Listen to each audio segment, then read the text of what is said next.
Hello internet friends, welcome back. Last time I began going over my 100% completionist guide for Pokemon Gen 3, which includes Ruby, Sapphire, Emerald, Fire Red, Leaf Green, Colosseum, and XD Gale of Darkness. We went over most of the games and their completionism objectives in the last video, and today we will be picking it back up by going over the 100% objectives for Pokemon Emerald, which was the next game in the run. If you have not seen the last video, this one may not make the most sense to you, so I recommend starting with part 1. In the unusual case that you might be finding this video first, I've been going through each Pokemon generation and making an extremely comprehensive guide of all of the things that there is to do in each game, so that if you want to do a 100% challenge of that game, you can reference my guide so that you don't miss anything. And you can always omit things if they are outside of what you financially or time-wise want to commit to the game. I just want you to have fun. Do you, boo-boo. Gen 3 is a massive gen, so we did not get through all of the objectives that there are in the first part, and I needed to split it into 2 videos, so that is why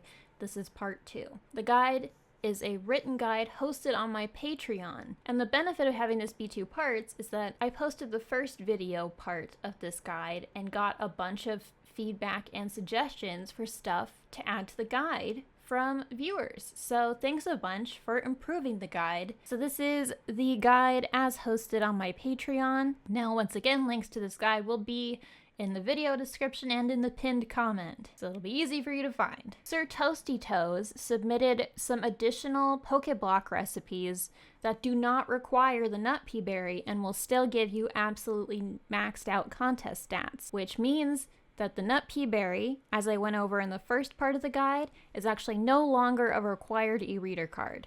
You do not need it. It is obsolete. There were a couple other changes as well, but that was the main one. I think that will be important information for everybody to know. At the very bottom of the guide, there's an update section here so that if anything changes, you can just very quickly see where in the guide the change is and what it was. It is time to start going over your 100% completion objectives for Pokemon Emerald. Now, as I mentioned last time, many of the things that you can do in Emerald overlap with Ruby and Sapphire. But if they could be done in Emerald, I did not list them in the Ruby and Sapphire section, so this is going to be the very comprehensive list of stuff you can do in Hoenn in general in Emerald version. Just like the other Gen 3 games, Emerald introduces its own Trainer ID specific multiplayer features, which are the 3 Pokemon Center ladies. These appear in the Lily Cove Pokemon Center, so you may have 2 to 3 copies of Emerald involved in your 100% run, and you'll want to make sure that you get the following trainer IDs in order to get all 3 of the Pokemon Center ladies between them. So the way that these are determined is a little bit less straightforward. In this one, you need to divide the trainer ID itself by the number 6, and then the remainder that you get after dividing it by 6 is what determines which lady you're going to get. So the example is that for 00007, if you divide that by 6, there's a remainder of 1, and so that ID would get the quiz lady. So you kind of have to do some reverse math in order to kind of figure out which trainer IDs you need for each one. And as I mentioned last time, you will want a Japanese copy of Emerald to be one of your copies of Emerald in order to mix records with Japanese Ruby or Sapphire in order to get the Reggie dolls. Now, the benefit of Emerald being last on the list is that you should have unlocked all of the trade restrictions of all of the other games in Gen 3 by this point. So if you, for example, wanted to use a Houndour on your team in Emerald, you can actually bypass the National Dex restriction of Emerald by trading a Pokemon into Pokemon Colosseum and then trading from Colosseum into your Emerald copy. This is how I bypassed the National Dex restriction to put Bulbasaur on my playthrough team. So if you wanted to be more creative with your team building for Emerald, you can be, now that you have unlocked everything else in all the other games. I'm not entirely sure why Colosseum ignores the National Dex restriction. I think it has something to do with it being created before Emerald, and it has like a contingency for an additional Pokemon game to connect to it, but doesn't have checks for how far you are in that game. So, and of course, if you do not have any of the GameCube games, you will need to play through Emerald 3 times and complete the regional dex in Hoenn in Emerald 3 times in order to get all 3 Johto starters. But if you have either XD or Colosseum, you do not need to do that. Now, the sub-objectives for Pokemon Emerald. Your first objective is going to be the final movie watch of the run. You are going to watch the movie Big, which is referenced on the TV in the player's house. So I did think it was strange. On the Bulbapedia page for the television, it actually doesn't list this, but if you scroll down, it says, in the player's house, the following program displays only on the lower floor, which is the room where your mom hangs out, like in the kitchen. There's a TV there. If the TV isn't flashing, then it will display this program. And it says, there's a movie on TV, 2 men are dancing on a big piano keyboard, better get going. That's a reference to the movie Big, where I've never seen Big.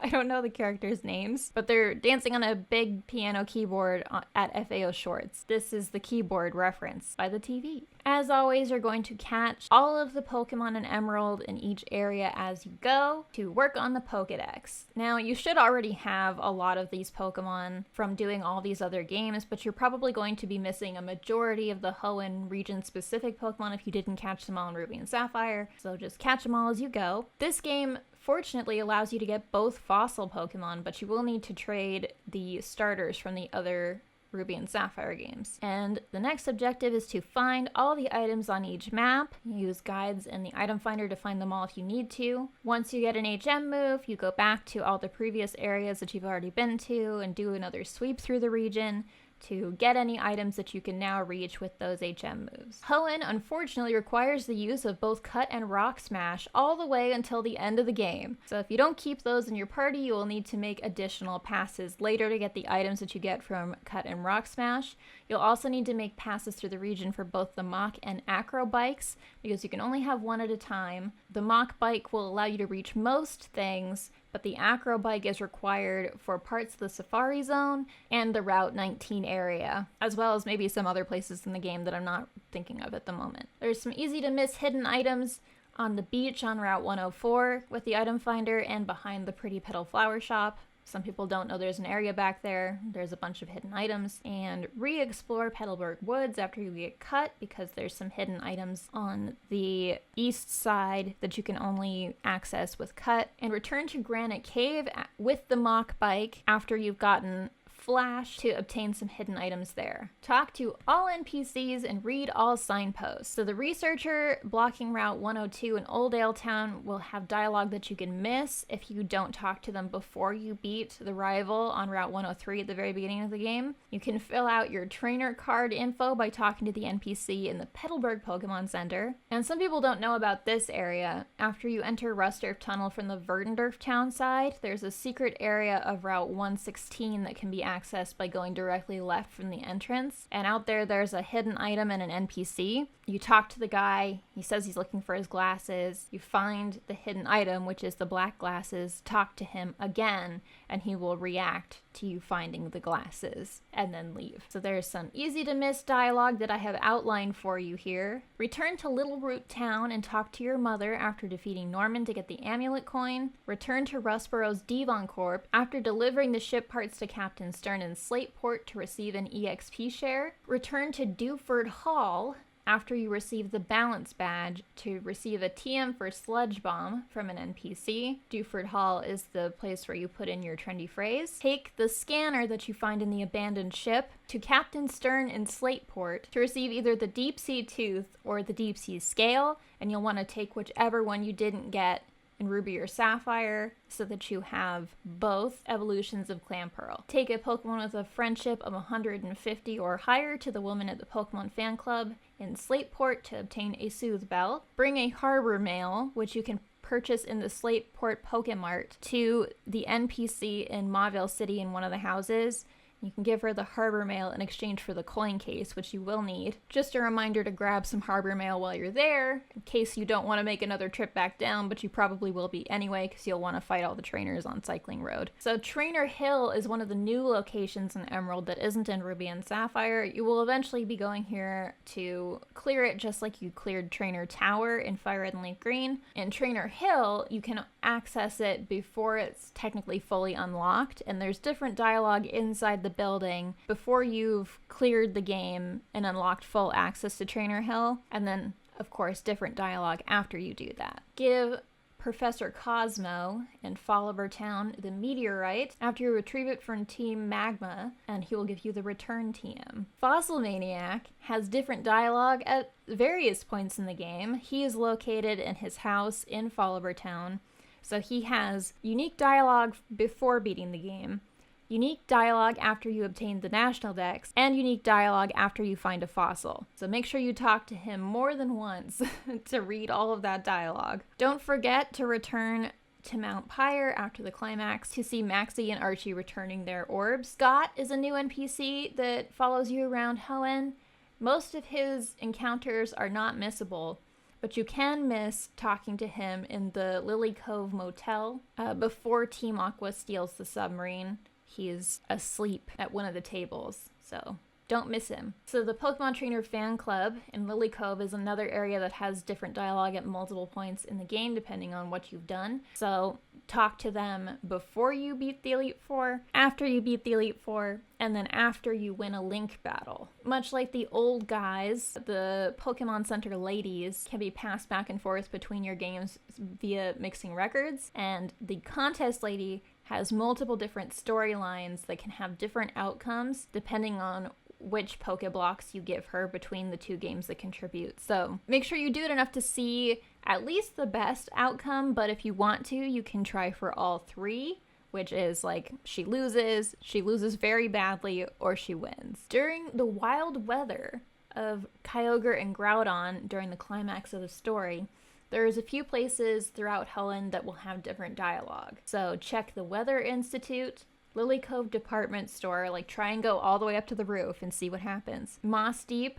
try and visit the Space Center, and talk to all the residents of Sotopolis City. There's 2 shipyards in the game, one in Slateport and one in Lily Cove. The NPCs will have different dialogue in both of them before and after you unlock the SS title. And within the SS title, there's lots of NPCs to talk to and stuff to do, but there's also portholes that you can look out of. And when you sail from Slateport to Lily Cove, there's different scenery than there is when you sail from Lily Cove to Slateport. Well, I mean, it's the same scenery, just in reverse. Anyway, do it twice, one for each of the directions that you sail so that you can see the scenery pass by. So now we're on to focusing specifically on the NPCs that you can pass between the games. The old guys and the Pokemon Center ladies, yes, I'm still talking about them. So you mix records to rotate all 5 of the old guys around and all 3 of the ladies around until you have had them all in your game. Between all of your Hoenn playthroughs, you should have access to all of them if you played your cards right. So the hipster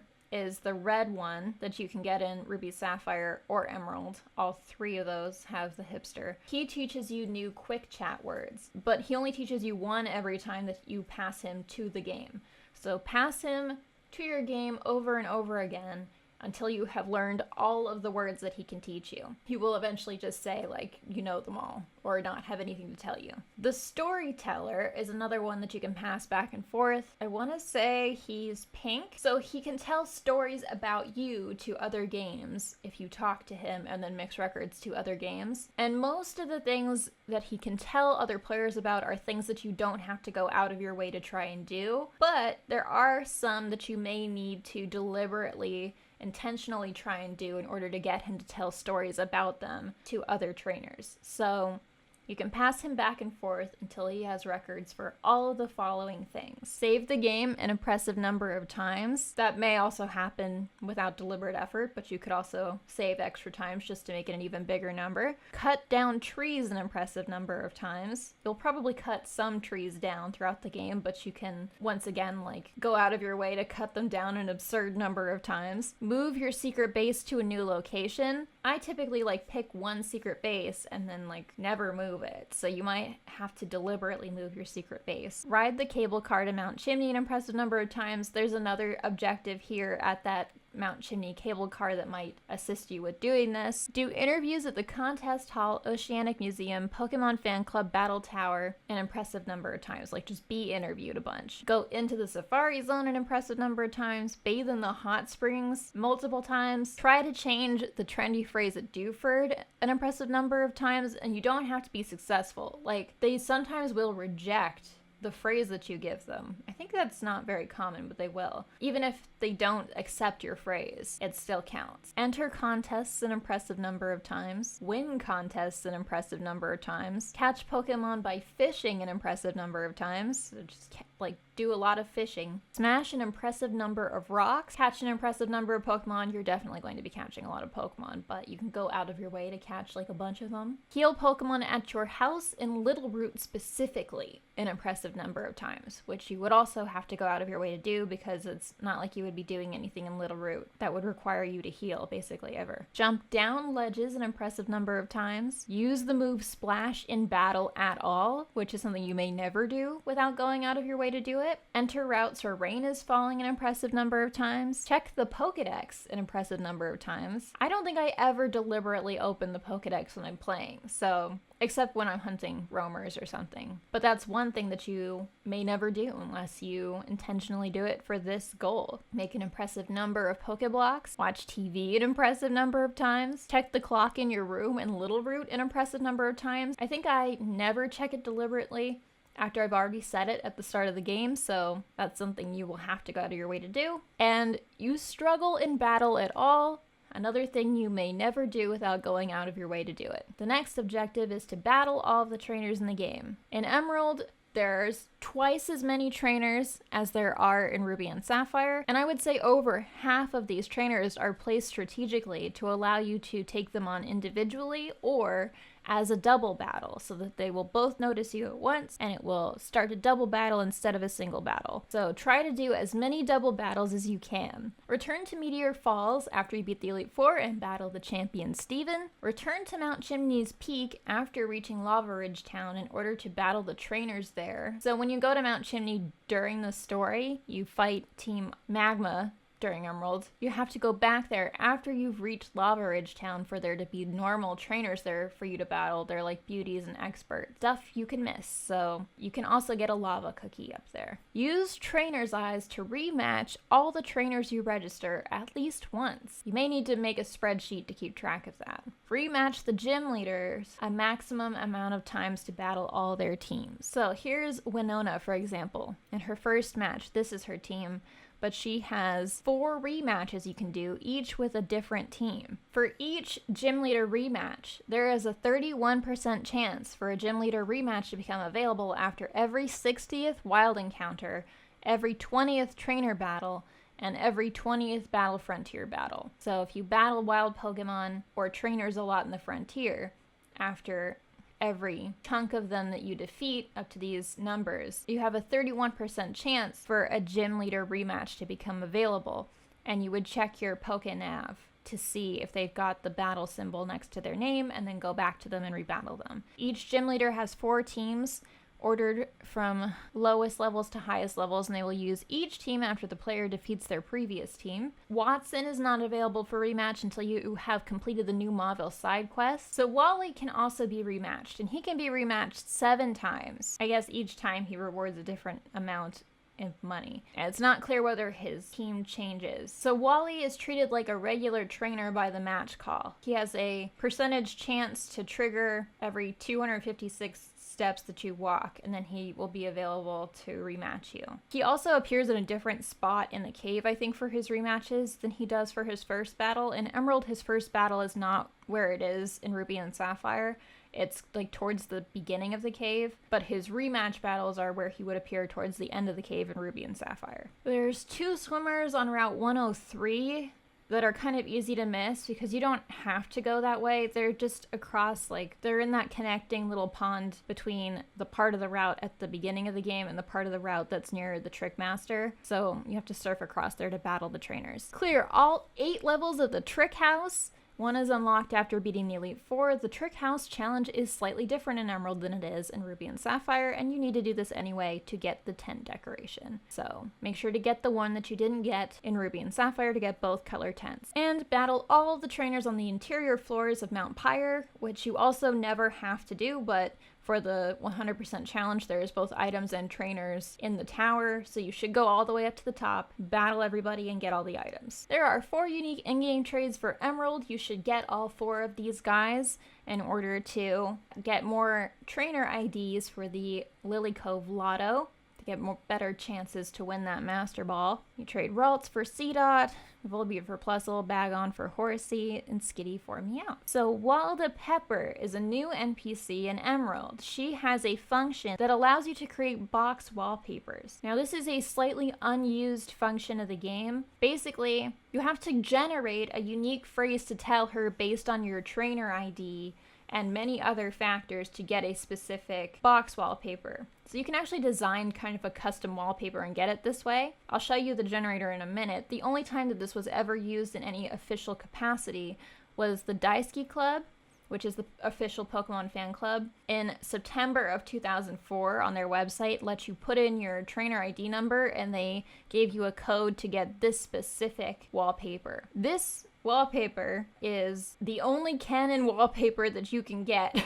from this NPC in Rustboro. It breaks down how the codes work, but there's also a code generator. So you select Emerald. This function is in all the Gen 4 games as well. It's just unlocked differently in those games, and then the Crystal and Gold and Silver sections of this generator are just for generating a code to allow you to change the in-game clock. So no wallpapers there. But for Emerald, you pick Emerald, pick your game language, enter your trainer ID. My trainer ID is 42625.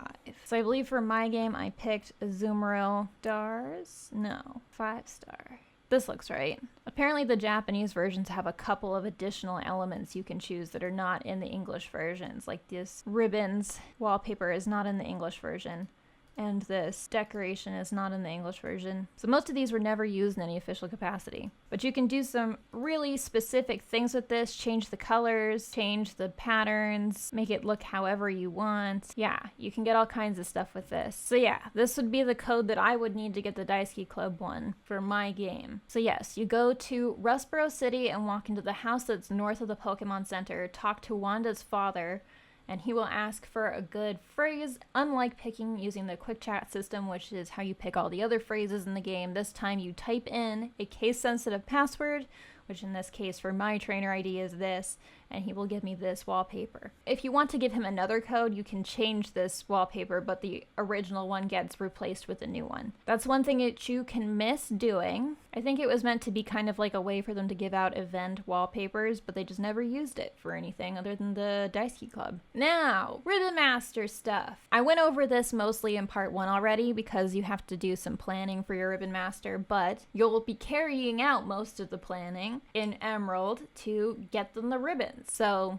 you need to max out your contest condition using the berry recipes mentioned previously in the guide. Win all the contests with your Ribbon Master. You will need to win by a certain number of points. You can obtain special scarves from the Pokemon Fan Club chairman for winning with a certain number of points, and then showing that Pokemon to the chairman, and those will actually give you a boost. So what I did is I won the contest with different Pokemon first, got the scarves from the chairman using those Pokemon, and I plan to use the scarves to help my Ribbon Master win those contests. Then you get all the portraits in the art gallery as well while you're doing this. Again, you can do it with different Pokemon than your Ribbon Master. Your Ribbon Master only has to get one portrait in order to get the ribbon associated with getting its portrait drawn. Again, you have to win a Master Rank contest by over a certain number of points to get the portrait of your Pokemon put in the Lily Cove Art Museum, not the portrait that's in the contest hall, the Lily Cove Art Museum portraits. So this is the second floor. You have to win at least 800 points in a Master Rank contest to get your portrait painted by the artist and put in the second floor of the gallery. And once you have filled it all, you get one secret base decoration, which is the glass ornament, and of course there are ribbons associated with it as well. You will need to do this to clear multiple objectives, basically. So here are the scarves that I was speaking of.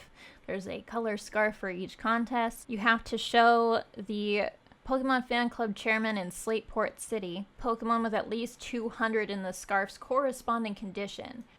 I think I read somewhere that they had to win a contest in that particular contest category as well, but this doesn't actually mention it. It boosts your contest stats by a flat increase of 20. So they're helpful for winning with Pokemon that don't necessarily have specialized movesets for each category contest. Like, for example, your Ribbon Master, which will have to win every contest, which might require not being particularly specialized for most of them. So these will help. They're held items. You need to EV train your Ribbon Master as well to get the effort ribbon. They actually don't have to be properly EV trained. You just need to hit the EV cap, but you might as well properly EV train them since they have to be involved in the battle tower anyway. They need to be on your battle tower team for your 50 streak at levels 50 and open level for the ribbons associated with the battle tower in Gen 3. So yeah, it's open level, it's not level 100. It can be level 60 and up for this. You can always reference this list again on Smogon, linked in the guide,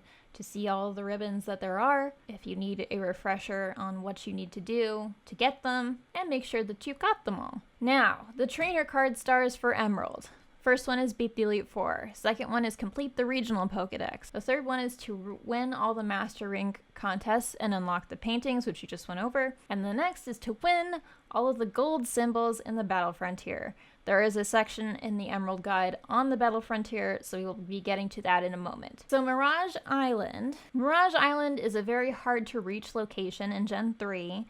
Basically, every day the game generates a random number between 0 and 65,535. And if the first 2 bytes of a Pokemon in your party's personality value match this number, then Mirage Island will appear. For example, if you have a Rattata in your party that has the first 2 digits of their personality ID match, and Mirage Island is there, you take them out of your party, Mirage Island disappears, you put them back in your party, Mirage Island reappears, as long as the day doesn't change. Mirage Island is located on Route 130 in the middle of the ocean, as you can see from this map, south of Setopolis City, kind of on the way to Pacifidlog Town. The way that you would check each day if Mirage Island has appeared is there's an NPC in a house in Pacifidlog Town who can tell you and check all the Pokemon in your party to see if any of your Pokemon that day will cause Mirage Island to appear.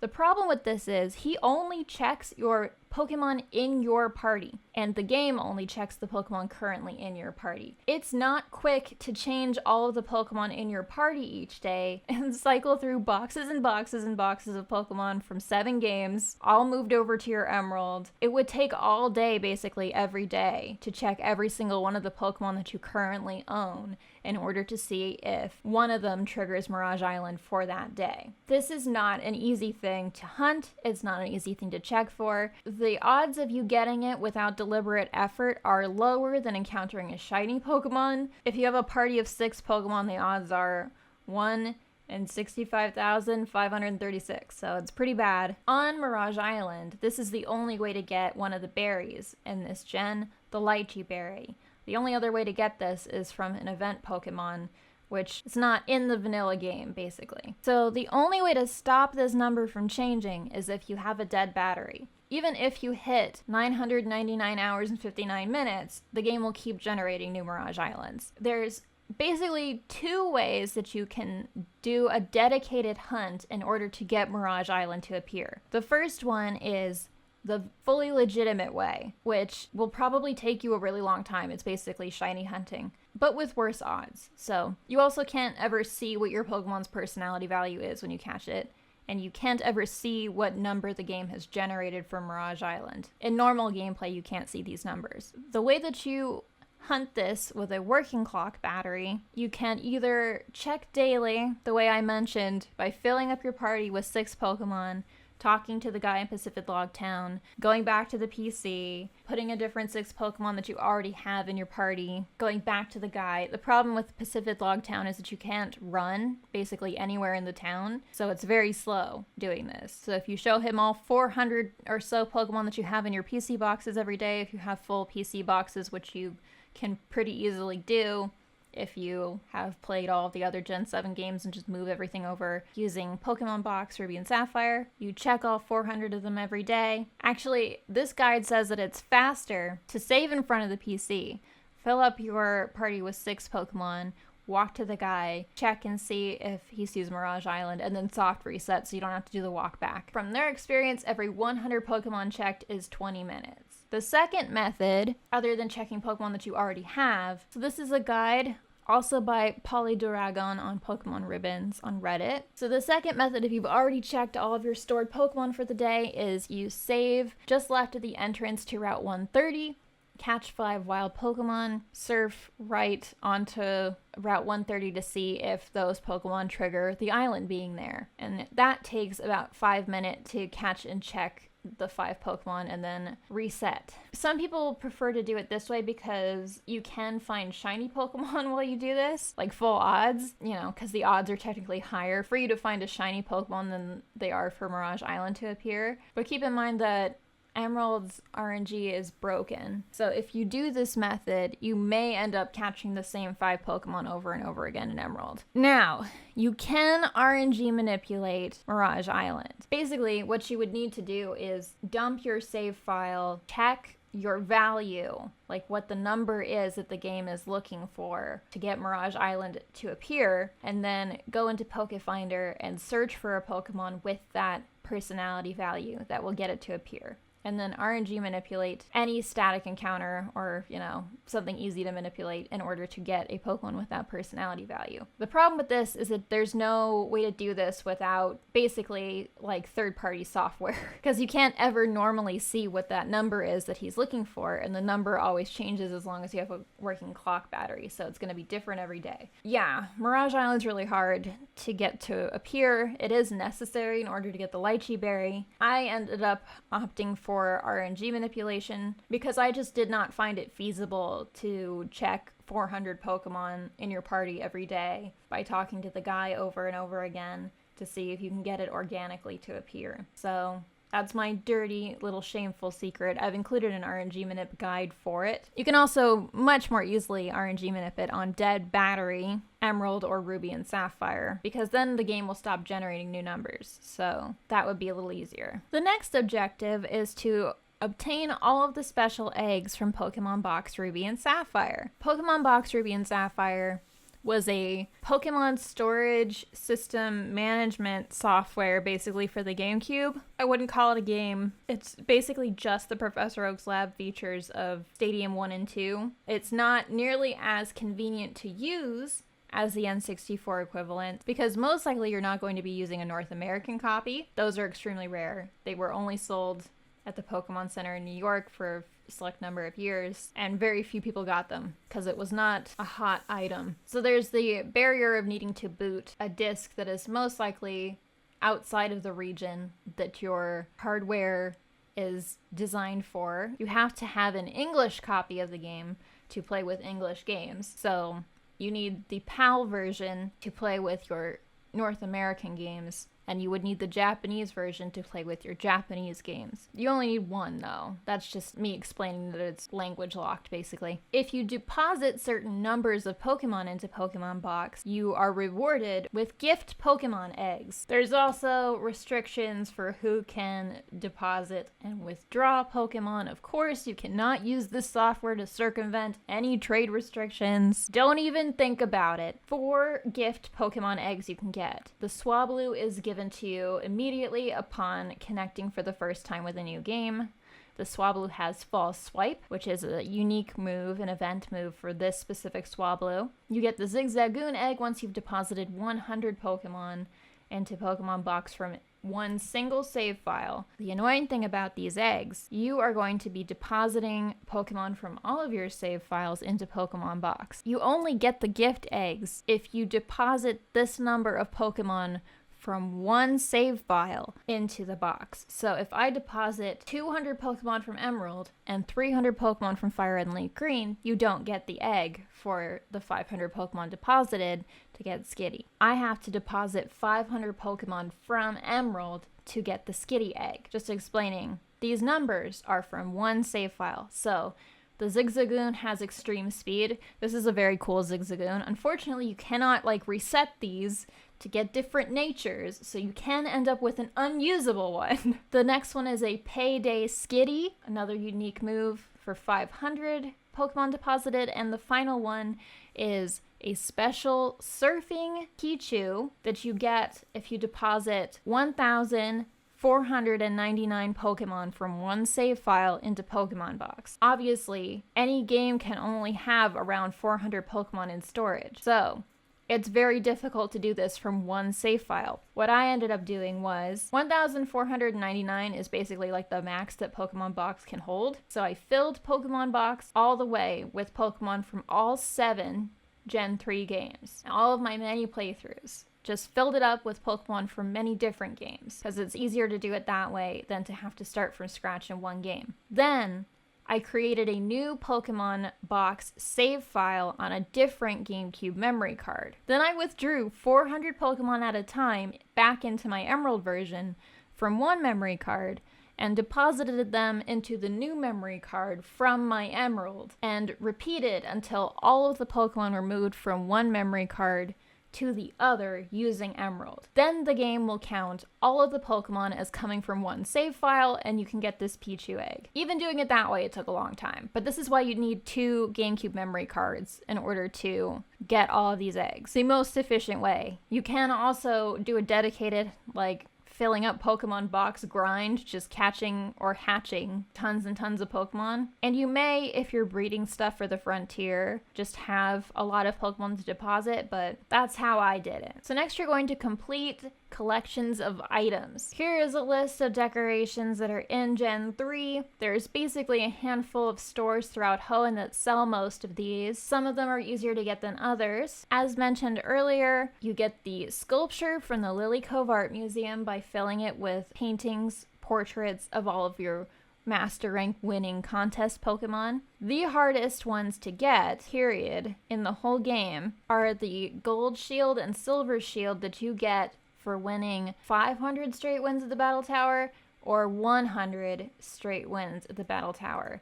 I think that these can be in any mode, but I did it in singles. The 100 straight win at the Battle Tower trophy is really hard. It's the only reason that the Battle Tower is one of the hardest facilities for you to do, because you have to get such a high streak in order to get this trophy. So this was really hard to get. As mentioned in the Ruby and Sapphire sections, you will need to use the Trader NPC as one of the old guys from Mauville to get the alternative tent color that you need, the C-Dot doll from Ruby, which you cannot get in Emerald any other way, and the Reggie dolls from the Japanese games that come from an e-reader card. The glass table and glass chair you get from collecting volcanic ash with the soot sack on Route 113. It's the pretty desk and pretty chair. You need to basically walk 8,000 steps on Route 113 only in the grass there in order to get enough soot to talk to the NPC that's like in the little shack on that route that will make you the flutes or other items for collecting enough soot in your soot sack. So you have to do 8,000 steps for the pretty desk and then another 6,000 steps for the pretty chair. And this has to be specifically in the ash-covered grass. So you're going to be just walking through the tall grass for a while to get these. So the Pretty Petal Flower Shop will only open up and start selling you decoration plants after you obtain the Dynamo badge. There are 3 Pokedolls, which are the 3 Hoenn starters that you can only get from coins in the casino. The girl there will give you the one that corresponds to the starter that you chose originally at the beginning of the game for free, but then you have to save up and buy the other 2. But those are just 1,000 coins each. They're fairly inexpensive. There are 3 shops for decorations: the Slateport Marketplace, Fortree City, and the Lily Cove Department Store. So the Lily Cove Department Store has an additional rooftop sale as a random event that you can get on your TV. This has a 1 in 100 chance of occurring every time a standard trainer battle or a wild battle is completed, just like all of the other random TV events. I think the odds of this occurring are slightly higher in Emerald than they are in Ruby and Sapphire. That is how you get the majority of these kind of more interesting decorations, and unfortunately this is the only way to get the solid board ornament that you need to make some secret bases usable at all. And then finally, in Emerald only, there's a handful of new cushions, Pokédolls, posters, what have you, that you can only get with battle points. And unfortunately, they cost a ton of battle points, especially these big dolls. Each one costs 256. Thankfully, Snorlax and Lapras only cost 128, but that's still a lot because you don't earn that many at a time. You only get like 1 to 3 battle points for every 7 battles that you win, and the battles are hard. So, of course, the higher your streak is, the more points you get. And there are ways to grind battle points without winning that many battles, which I went over in part 1, which involves using the betting man in the betting house. You can get up to 30 at a time that way. You can collect all of the TMs is another category of items. Get all of the berries, because some of them are really hard to get, and farm at least 100 of each. I explained how my berry route worked in the Ruby and Sapphire section of the part 1 of the guide. You should apply that berry route to Emerald as well. Play it every day. The Figgy and Epapa berries can only be obtained from Curie in Setopolis. She gives you a random berry once per day, and they have a chance of being either the Figgy or the Epapa or a handful of other berries, so you'll need to talk to her once a day until you get each of those berries. The Aguav, Mago, and Wiki berries can only be obtained from a gift trainer on Route 120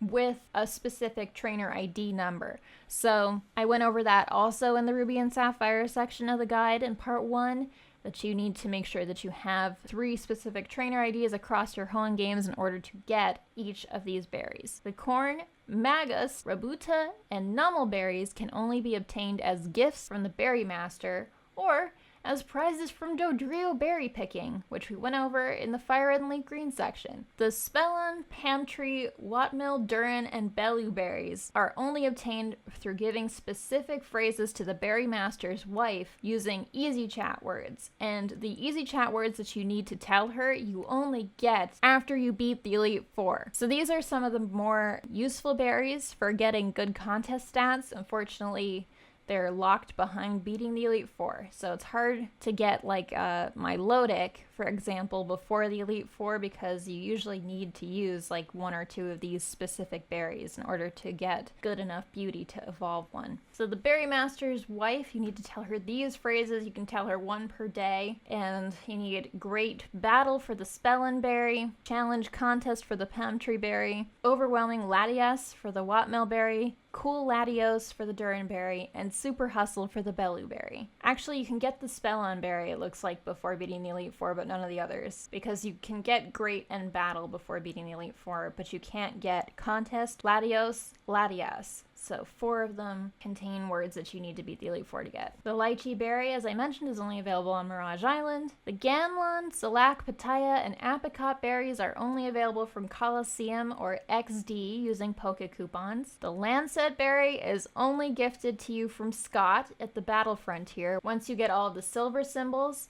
And the Starf berry is only obtained after you get all of the gold symbols. So implement your daily berry routine, and for these super rare berries that you only get 1 of, don't drop the ball. Don't let the clock run out on these so that you don't have the opportunity to harvest them. Like, be very careful and make sure that you remember to do your berry route every day as you're growing these. You don't want to mess that up. I already went over the volcanic ash and how you get it, but there's also unique items you can collect that have nothing to do with the decorations. They're the 5 flutes. Some of them are useful. Some will like increase or decrease the percentage chance of getting a wild Pokemon spawn. Some will do things like heal Pokemon in battle, like from confusion. Stuff like that. The battle tents in Emerald replace the contest halls in Slateport, Verdendurf, and Foliber Town. So the battle tents are new features to Emerald. They're basically just like previews of the new modes that you'll get to in the Frontier later in the game. So these are not hard to beat. You can beat them with your in-game party Pokemon, but make sure to do them because you get a prize for beating each of them. And these prizes are really only useful to you like during the story mode of the game, so it's not worth saving this challenge to do at a later point. Just do them during the story. Slateport, the prize is full heal. Verdendurf, the prize is a nest ball. And Foliber, the prize is hyper potion. So these preview the battle factory. Slateport, you rent Pokemon. Verdendurf, they are based on the Battle Palace, so your Pokemon pick their moves based on their nature. And Fallover is the battle arena, which is like you get a judge who grades you based on how you battle. It's not difficult. Make sure you receive all the gift Pokemon in the game. There's a Wynot egg in Lava Ridge Town. Cast Form you can get at the Weather Institute, and this is how you can get the Mystic Water. Beldum and Mossdeep after entering the Hall of Fame. And the Johto starters in Professor Birch's lab after you complete the Hoenn Regional Dex. You can only get one per Emerald save file. If you have access to the GameCube games, then these will not be necessary for clearing the National Dex, so just pick whichever one you want. These don't have special moves like the ones in XD do, though. So Emerald has daily and weekly events you can participate in, so make sure to do each of these daily. So do your daily berry route. There are a handful of trainers throughout Hoenn who will give you daily berries randomly, or some specific berries depending on the NPC. So there's one in the Pretty Petal Flower Shop, there's one in Lily Cove, it's the old man who walks around outside at the top of the ledges you can jump over. Tatopolis is Kiri, who is over on the west side of the city, across the lake. There's Route 111, Route 114, the Berry Master's wife, and I think the Berry Master also gives you some. Now, another daily you can do is go to the Lily Cove department store and do the Lily Cove Lotto. Ignore the Omega Ruby and Alpha Sapphire stuff in this table. There's 4 prizes that you can get in Emerald version from the Lily Cove Lotto. It's based on the ID numbers of your Pokemon. Thankfully, this will check box Pokemon, so you do not have to have these in your party. This will check your PC boxes, thank God. It checks from the first digit to the last one, so they have to match in order, starting at the first digit to the number that they draw. You can get a PP up if you match 2 digits. I have so many PP ups from doing this. You get an experience share if you match 3 digits. I have only gotten this once. I've gotten a max revive for matching 4 digits, and I have still, after many years of playing Emerald, never gotten the Master Ball, which is for matching the ID perfectly. And I have more trainer ideas to work with than the average bear. See, each box can hold like 30 Pokemon. I have about 90 different trainer IDs, and I still have never gotten the Master Ball, so good luck. You can check for Mirage Island every day just by having him check your party Pokemon, or you can try and do the whole hunt every single day. I did not. To me, it was too time consuming to do every single day. Shoal Cave, which is north of Mossdeep, is an easily missable extra area in Hoenn. There's trainers to battle on the way there, and within the cave there's items to find, and there's an NPC who will give you the Shell Bell, which is another health healing in battle item, but you have to go at multiple times a day in order to get all of the different Pokemon to spawn that appear there, and all of the different components you need to give to the guy to make the Shell Bell. So assuming that your time is set correctly, there's specific times of the day that it's either high tide or low tide. So at high tide you can get these items, and at low tide you can get these items. So you need to go at high tide in order to get 4 shoal shells, and at low tide in order to get 4 shoal salts. And then you go back to the entrance and give it to the old man who's in there, and he will give you the Shell Bell. It's a tongue twister. There's also a TM in here, so make sure you don't miss it. So there's a room that you can only access, I think, at low tide. So at high tide, I think, you can only get Spiel. And at low tide, you can also get Snorunt. Yes, that's correct, because Snorunt is only in the ice room. You can battle your secret base trainers daily for extra experience points. Unfortunately, in Emerald, you can only start battling them every day after you beat the Elite Four, because you can't do most fun things in Gen 3 until you've beaten the Elite Four. So this will mostly be helpful to you once you put your Blissey bases together, or your bases for EV training. The TV events, these are not daily or timed events, but they will not happen, I think, if you don't have a working clock battery. Could be wrong. The TV just doesn't seem to work well without a working clock battery, so make sure you check the TV every day. And then the last daily thing is that you can go to the Weather Institute daily to check for Marine and Terra Cave, which are the different types of Mirage Cave. This is only in Emerald. So Mirage Cave, thank God, is not like Mirage Island. So there's a man at the Weather Institute each day who will explain that one of 4 routes is under abnormal weather condition. Now, this article, I feel like, is missing some specificity because it doesn't tell you, like, if this changes daily or how fast you need to get there before it moves again or what. But basically, you go there, I'd say once a day, and talk to that guy, and he will tell you if one of the used routes is experiencing weird weather conditions. If you go to that route, you can find a cave that has opened up, which will be either Marine or Terra Cave that can't both appear at the same time. This is how you catch Kyogre and Groudon in Emerald without trading. This article, I feel, is unsatisfactory, so please someone add more detail to it. Fortunately, I don't know, so I can't add more detail to it. But now, Hoenn has a number of optional routes. This is how you can get some extra experience points and battle a ton of trainers that you don't run into by just battling the trainers that are like in your way to each next town. You have to go out of your way to find a lot of items and trainers and dungeons and stuff in Hoenn. So do a lot of exploring. Hoenn is all about exploring every corner of the map. So make sure to surf north of Rustboro to routes 115 and Route 16. There's 2 different routes up there that have additional trainers, additional items. There's berry patches, secret base spots up there. I think 116 is the only route in the game that you can catch Jigglypuff on. Explore the deeper levels of Meteor Falls by returning after you get Surf and Waterfall. There's a few trainers down there. I believe you may need to bring Rock Smash as well.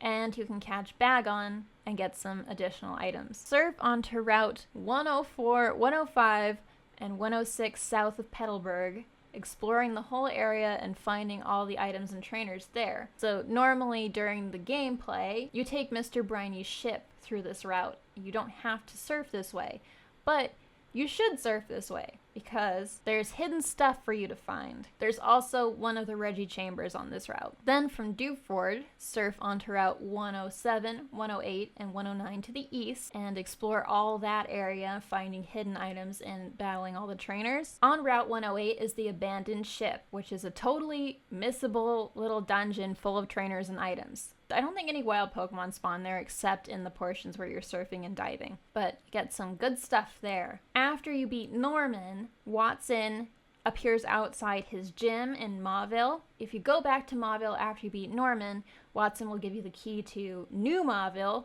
which is an additional area with additional Pokemon you can catch and items you can find, and then shut down the generator for Watson. Mirage Tower is a dungeon on Route 111 that appears and disappears randomly. This is where you can get one of the fossils. It requires Mach Bike and Rock Smash to fully explore, so if you see that it's appeared, go make sure you have those things with you and explore it. Explore the Desert Underpass on Route 114 in the Fossil Maniac's house after beating the Elite Four. This is where you can get the other fossil, and Ditto spawns here. So Route 123 is south of Mount Pyre. You can surf to the south of Mount Pyre and find a fully optional route. There's different paths on this route, so you'll have to do it more than once in order to find all the items and battle all of the trainers. So you'll need to do the north path and the south path. On Route 119, bring the Acrobike and Waterfall to fully explore all of the areas you can get to by surfing and biking. Again, hidden items. There's berry patches up here. I don't usually use them because they're so out of the way to get to that I didn't include them in my berry route. Return to the Safari Zone after you beat the Elite Four for new areas, which are only in Emerald and have Johto Pokemon in them.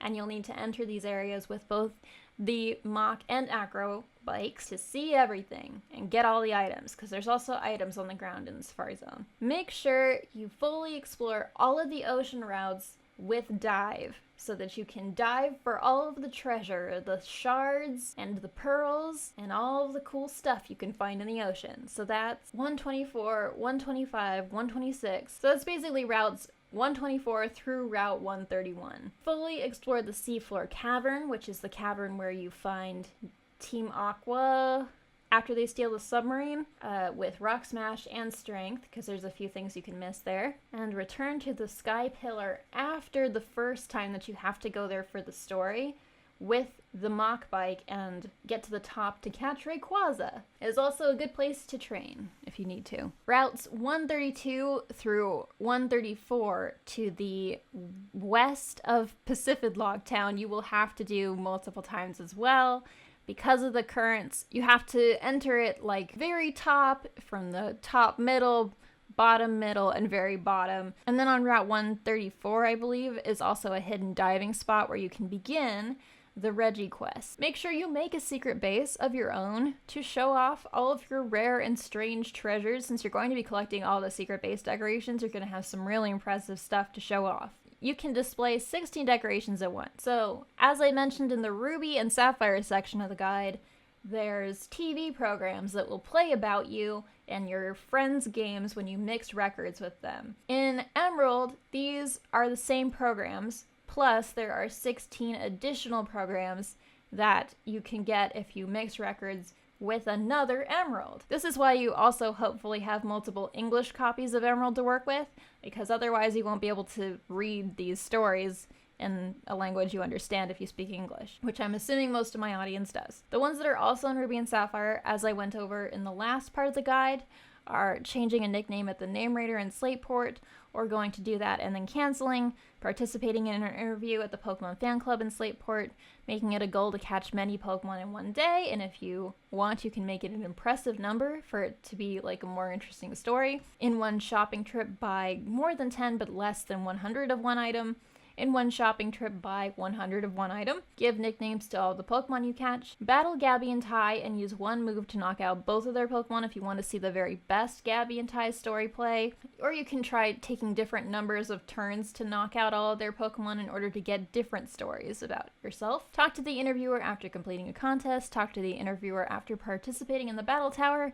And talk to the interviewer at the Oceanic Museum. Now, these are the Emerald to Emerald specific TV programs. So these are the new ones. So try and fail to change the trendy saying at Dewford Hall. Use a not very effective move in battle.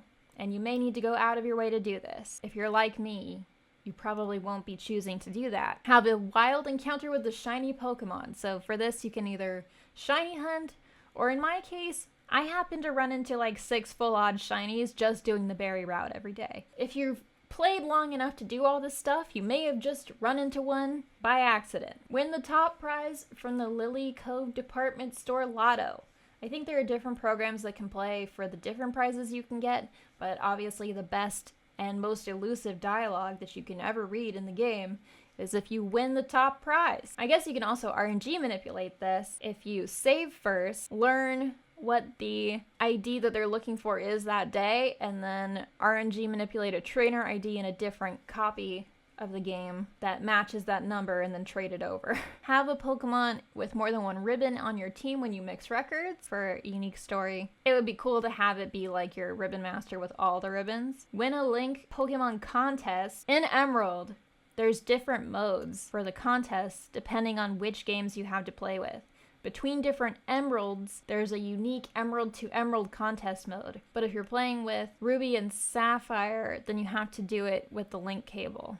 In Ruby and Sapphire, Pokemon contests can only be held with 4 players. So probably not that many people did link contests back in the day because you needed the 4-way link cable. But in Emerald, there are 2 multiplayer modes, E mode, which is Emerald mode, and G mode, which is global mode. E mode allows 2 to 4 Emeralds to participate in a multiplayer contest, and if there are less than 4 players, the remaining slots will be filled in by computers. And G mode is the Ruby and Sapphire specific contest mode that requires 4 games to link up, but they can be Ruby, Sapphire, or Emerald games. And the last one is to win a link battle with another game. Do the Reggie quest after opening the secret chamber on Route 134. Once again, reiterating from the Ruby and Sapphire section of the guide, I have included a link to a guide on reading the Braille alphabet, but not a guide on how to finish the quest. It is different from Ruby and Sapphire, so make sure you translate all of the Braille and do the quest the way Game Freak intended. Crush berries into powder using the wireless room. This is also a requirement for Fire and Leaf Green, so you can knock out 2 birds with 1 stone and do them at the same time if you want, since they can be linked together to do this. The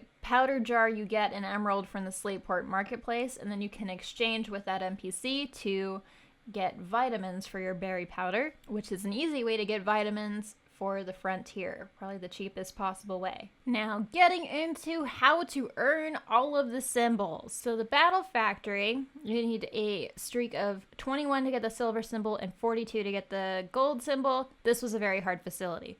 The Battle Factory is the equivalent of the Challenge Cup in Pokemon Stadium. You do the Battle Factory with rental Pokemon. You're not using your own Pokemon for these, which is why it's like the Challenge Cup in Stadium 2. It's totally random, the Pokemon that you have to pick from. It is supposed to work in that you start with Pokemon with bad IVs, bad stats, and then as you go, you face stronger and stronger trainers, and you can swap your Pokemon for one of the Pokemon that is on the team that you just beat, so that you can progressively get better and better Pokemon. Now, this is not actually how this facility works. So this on Reddit has more information. This is what I was looking for. From DG Ice, there is a bug where your opponent's IVs are linked to your Battle Tower streak, not your Battle Factory streak, which means that as you progress in the factory, your opponents do not get stronger and stronger IVs like they should. They would get stronger Pokemon if you continued to progress in the Battle Tower. Obviously, this means that you want to do the factory first before you do the tower at all. So the opponent Pokemon are always based on your non-existent Battle Tower streak and will always basically be as strong as the very first Pokemon that you would run into. Because the opponent's IVs are not calculated based on your factory streak, they're always going to be weaker than the ones that you start with, which are always going to be calculated based on your current factory streak. So you're always going to start with better Pokemon than you would get from swapping. So you never want to swap in the factory in Emerald. This facility is all kinds of messed up. It really does not work the way that it should. Basically, the strat is do not swap. I used RNG manipulation, which I explained in one of my past videos, to get a specific group of Pokemon, or like as close to that group as I possibly could each time I started a new group of 7 matches. So that video will explain in more detail how I RNG manipulated and has additional resources for if you want to do that. Of course, you can beat this without RNG manipulation. It's just very annoying. I hate this facility because you can get some real stinkers, and it doesn't feel good to have to win so many matches in a row when you just don't have control at all over what you're using. Nolan also doesn't have set Pokemon, so he can have anything. In all of these Battle Frontier facilities, the factory head will appear as the last match before you earn your gold symbol. I think the symbols are always earned in like multiples of however many things you have to do in each round. And they also only appear in the singles mode, but they will appear at either level 50 or open level. So level 50 is the easier of the two for the factory, so I recommend doing it at level 50. In the Battle Factory, the trainer's Pokemon that you battle will be randomized, but they pull from the same pool of Pokemon that you do when you are choosing your rentals. So it is predictable what can show up, and you can kind of narrow down based on the species and how far you are in the factory, what you might be fighting, which will help you make some decisions about battling. So on Bulbapedia, they have these lists of the frontier Pokemon in groups. At level 50, these are the Pokemon that can show up at the first round of the factory. This is what can show up in the second round and the third round. And then finally from round 4 onwards, you can get any of these Pokemon here in group 3. The way I would figure out what I was fighting was just by which round I was in. I would search through this list to see the Pokemon I was facing, and then I could kind of figure out, okay, so there's like a few different Jinx this could be. This Jinx could have Ice Beam, so I don't want to have my Salamence out. This Jinx doesn't have Ice Beam, so that one would be an okay one to use Salamence against. That'll be a little bit helpful in the factory, just kind of help you figure out in the higher levels what you're fighting so that you can make some smart switch-ins and move choices. Now, I have not done the arena or the dome yet. I've watched I'm a Blissey do these when they were doing their original Battle Frontier run in Emerald. They didn't have any trouble at all with these facilities, so I think that these are 2 of the easier ones. The streak in Battle Dome is really low that you have to get. Streak in Battle Arena is fairly high, but I don't think Battle Arena is a hard facility to win. The Battle Pike was the easiest facility by far. For me, I actually got the silver symbol as a kid in this facility because you only need to beat it twice. The Battle Pike is kind of like what the Battle Arcade was in Gen 4. That doesn't help at all. Let me pull it up. Now the Battle Pike has a choice of rooms. You first enter a foyer with 3 doors in it, and you get a hint from the NPC as to what might be behind one of the doors. Behind the doors there can be a single battle, a double battle, a hard single battle that heals you afterwards, wild Pokemon, like a room that's kind of like you zigzag across it, and there's wild Pokemon that can spawn as wild encounters. You can't catch any there, obviously, but they're there to be hazards. There's no event, so if you get lucky, there's nothing and you get a free room, or you get a status condition given to you by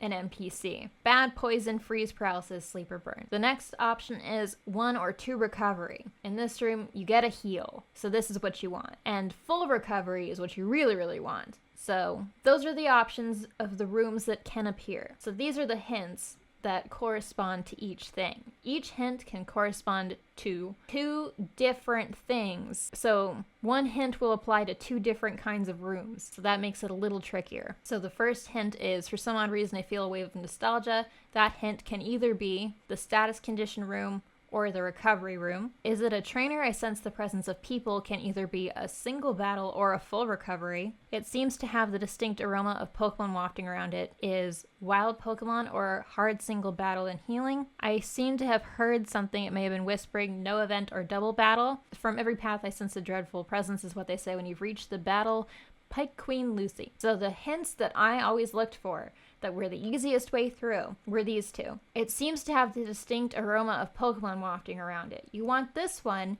because it's either wild Pokemon or a hard single battle and healing. Now you can lose this single battle, but you get healed if you win. So that's what you want. Or wild Pokemon. In the Battle Pike, you're probably not supposed to be able to do this, but they didn't make it so that you can't run from wild Pokemon. So as long as you have a fast Pokemon at the front of your party, you can just run from the wild Pokemon that appear, and then it's basically a free room with no hazard or challenge at all. So you always want the wild Pokemon, because that's the easiest way through. Then, if you can't get that one, look for the hint for whispering, which is either no event or a double battle. If you get a double battle, that sucks because you don't even get heals out of that. You just have to battle. But if you get no event, that's also ideal. I suppose you could go for, like, as a third choice, the Wave of Nostalgia hint, because you get a little recovery or a status condition, but the status conditions can really mess you up. So that was never my first choice. Now, Lucy does have a set team, and you can just look at what she's got here, plan accordingly. The Battle Palace is the other hardest facility. Again, this is the one that you want to have a specific team planned for, because you don't get to pick your moves, and it's determined based on the Pokemon's natures that you're using. I haven't done this myself yet, but when I was watching Blissey do it, this is the only one they had really any trouble with, outside of the 100 wins in the Battle Tower. The Battle Pyramid, I also haven't done yet. When I watched Blissey do this one, it took them quite a while. It's just physically takes a while to get through the pyramid, but it also wasn't difficult for them with the team that they were using for all of the other facilities. You might want to have like a cleric Pokemon because it is sort of more like a survival mode, and you have to find all the items that you get in there. But you don't have to win that many rounds. The gold is only 10. Like, you have to clear the entire pyramid 10 times. The Battle Tower is, after the factory, the hardest thing you have to do, and it's because you have to get the 100 wins for the trophy. In the Battle Tower, each trainer can have a different set of Pokemon. In the tower, if you come up against these trainers on this list and cross-reference them with which round you're on, like which consecutive battle you're on, you can narrow down what Pokemon they might have. Suppose you're in 50 plus, right? You've won 50 plus straight battles and you're trying to get to your 100th win. So you run into the next trainer and you talk to them and start the battle and you see what their name is. So suppose you run into Hex Maniac Carly. You click on her name in this list and it jumps you straight to what Carly can have. Carly can have several different of the same species, but the movesets are different between them, and the held items are different. For example, 2 of these Venusaur can have Sunny Day, only one of them has Synthesis. 2 of them can have Earthquake, and 2 of them can have Sleep Powder, and so on. So you can kind of narrow down as you're fighting them which one you're running into, and that can help you make decisions. Or sometimes you get lucky and you run into a trainer who has only one of each Pokemon. So for example, the cool trainers. Okay, so cool trainers Brayden and Julia have this pool of Pokemon, and the nice thing about them is that they only have one of each species in their pool.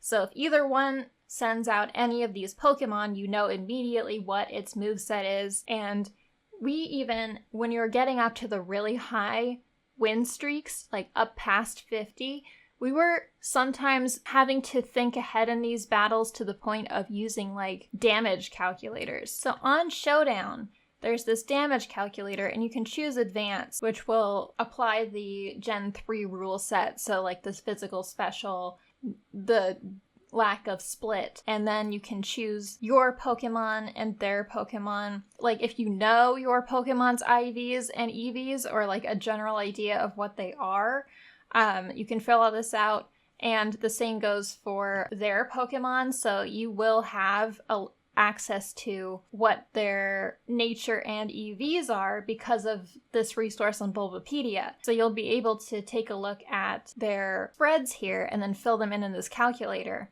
Additionally, at the highest levels in the tower, like the IVs of the Pokemon you're facing will all be pretty close to perfect, so you won't have to guess what those are. So if you fill in all this, you can actually see ahead of time what the probability is that you'll do like 2 hits to knock out, 3 hits to knock out, 1 hit to knock out, and so on.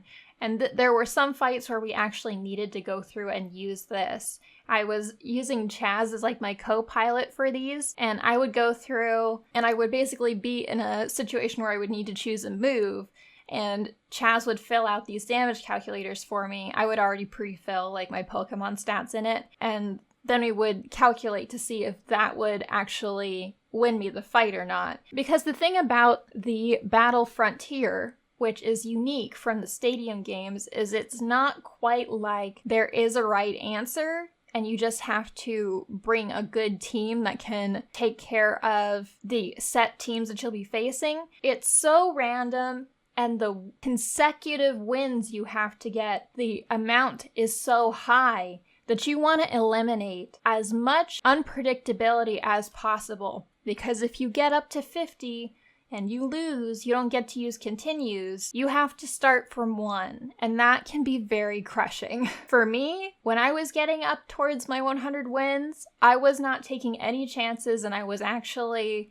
sitting down and having Chaz help me calculate out the moves to make sure that I could choose the correct one to get me the win. These resources are for you in the guide as well. You can follow the same strategy to look up which Pokemon you're fighting based on the trainers you're facing, and then you will be able to make more informed decisions about what moves you choose and which Pokemon you're using against them. Is this what Game Freak intended? Absolutely not.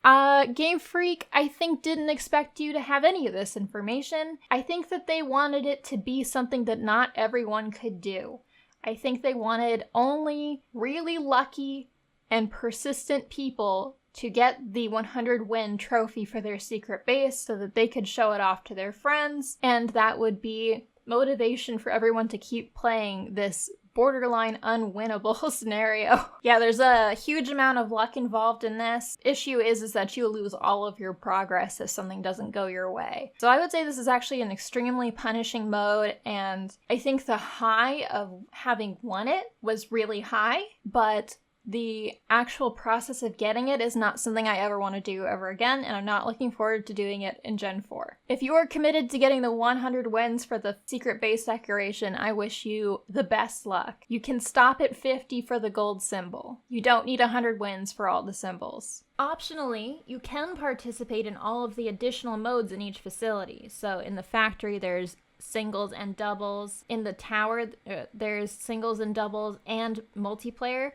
I linked up with Blissey and we did the multiplayer battle tower together so that I would have a record for that in my records hall in the Frontier. So you can make it an optional goal to make sure that all of the records are filled in. You don't have to necessarily get like really substantial streaks and everything in every mode, but that's also another way to earn battle points, is you can switch to like an easier mode or something that doesn't have as high a streak in it as the singles that you did to get the symbol, and then just get the lower levels of that mode. I found that Doubles Factory was kind of the easiest way to earn battle points before you unlock enough symbols to do the betting house and before you have your team ready for the battle tower. So in case you need some move tutor moves for the battle tower, that's a good way to start out. Next is clear each Trainer Hill mode in under 12 minutes. This is very similar to Trainer Tower from Fire Red and Leaf Green. Much like the tower was in Fire Red and Leaf Green, this is originally e-reader specific content for the Japanese version, but it does still exist in the English version. You want to get the top time in all of the modes because the goal is to clear it in under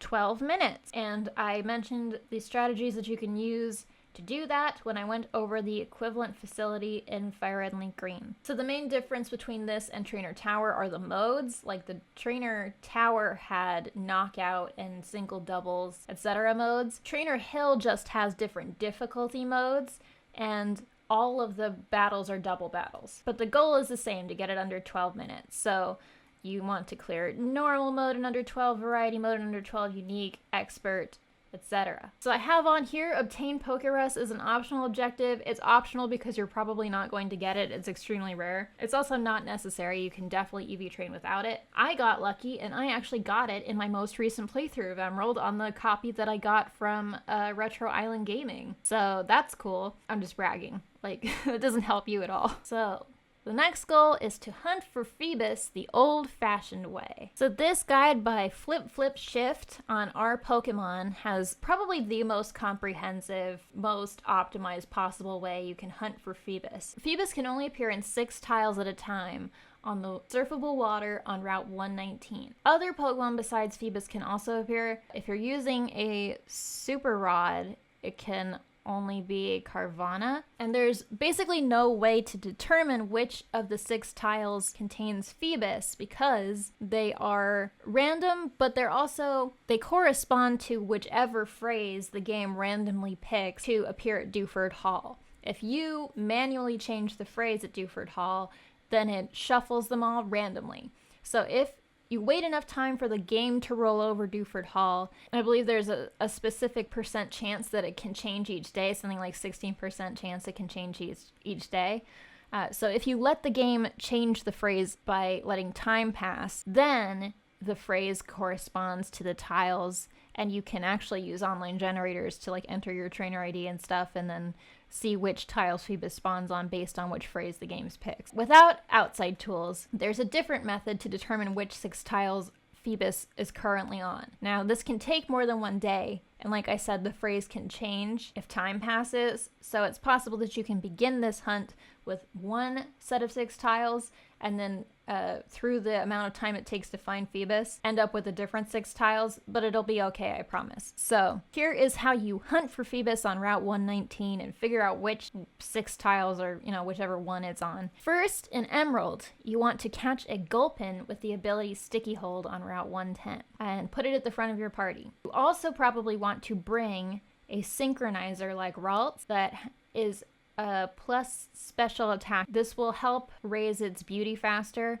once you start feeding it Pokeblocks.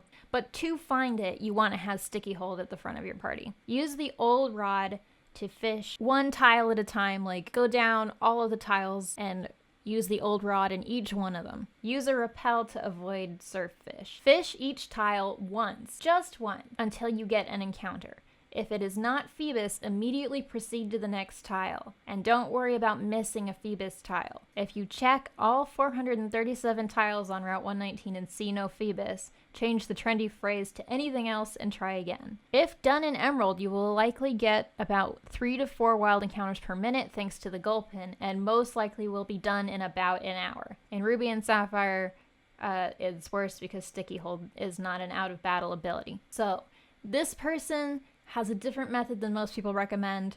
Most people recommend you fish each tile like 5, so they're arguing their case here that you only need to fish once. And apparently they've really run the numbers. I've written some code here that emulates the tile allocation that Emerald does and computes some statistical analysis on how many fishing attempts it takes to find Phoebus. Here are the averages. These are technically approximations, but seem accurate up to the ones placed upon retest. If you fish once per tile, approximately you'll have to do, on average, 128 tiles to find Phoebus. If you fish twice per tile, it's 170.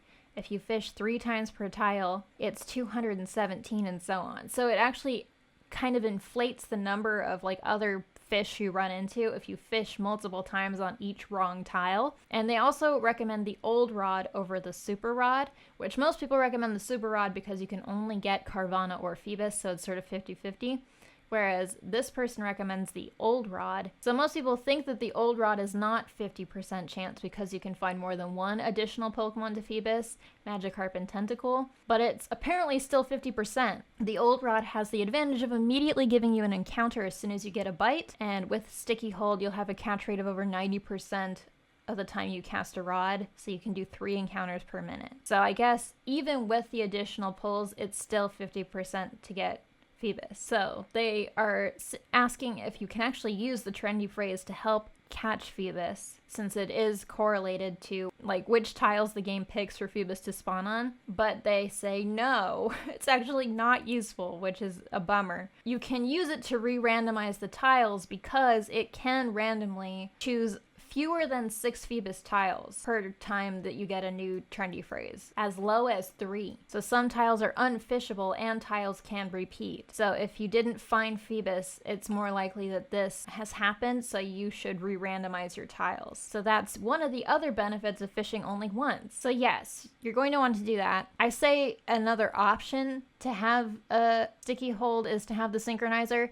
but what you want to do is have the synchronizer, definitely, and then have a plus special attack synchronizer that you can then switch in once you've found the Phoebus tile, so that you can catch a Phoebus with a plus special attack nature. And I recommend having some open slots in your party so that you can check your Phoebuses to make sure that it's what you want. Mine was modest, thankfully, with the synchronizer, so that worked great. So here's another novelty.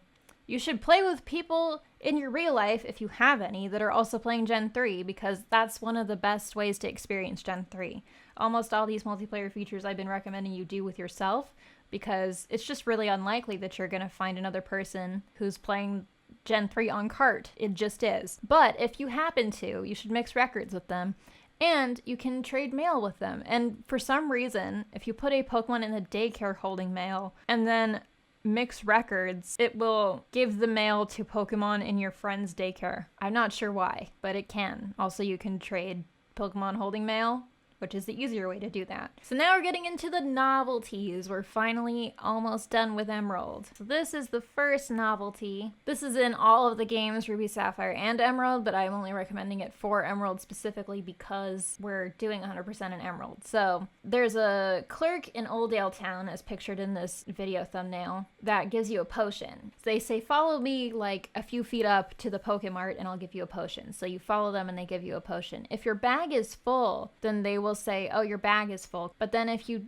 talk to them again later on with an empty bag, they'll say, follow me again. And then you follow them up into a tree. But it's not technically in the border tile, so the game doesn't crash and you can just walk right out again. So fun glitch, but you can only do it if you have a full bag the very first time you talk to this NPC, which you're not going to have when you start the game. So don't talk to this NPC at all until you've gotten to the point in the game where you can have a full bag, full item pouch specifically, so that you can't take their potion from them, and make sure you don't have any other potions in there so it can't just add to the quantity of potions. Another novelty is that you can decorate the player's house in Littleroot by placing plushes. There's a rug on the floor in your room and you can put plushes on it, so do that. Put any plushes on it that you're not using in your secret base. I like to fill my room with as many plushes as I can. So another novelty is that the cable car that you take up to Mount Chimney has some rare events that can occur if you ride it.